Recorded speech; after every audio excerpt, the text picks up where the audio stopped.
Don't you want to be on the right side of history? Such a warning is given to anyone who would dare stand in the way of current cultural narratives. The story being told could be political, sexual, racial, or social.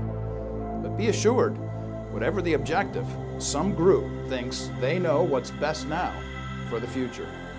It would seem that the people who make the claim have some crystal ball, an ability to see the future based on their own self-designed storyline. The problem is this: the story told now may not be the right side of history later. Augustine, the famed African theologian, addressed the historic events of his day and saw the future.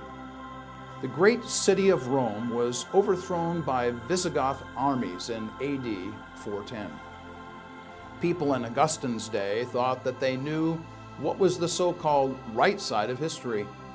Pagan people had placed their future on the human power of Rome, but they were decidedly on the wrong side of history. Augustine reacted to the fall of Rome by writing his masterpiece entitled The City of God and the City of Man. Augustine responded to history's meaning in his day.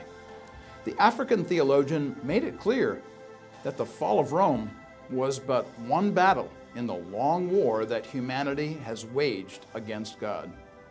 The human city, according to Augustine, was a place that hated God and loved its own story, even if its story was wrong. You want to be on the right side of history?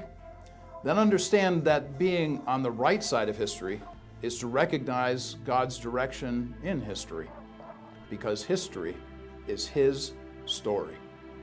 For Truth in Two, this is Dr. Mark Eckel, personally sure that the right side of history is to be on the right side of God's story.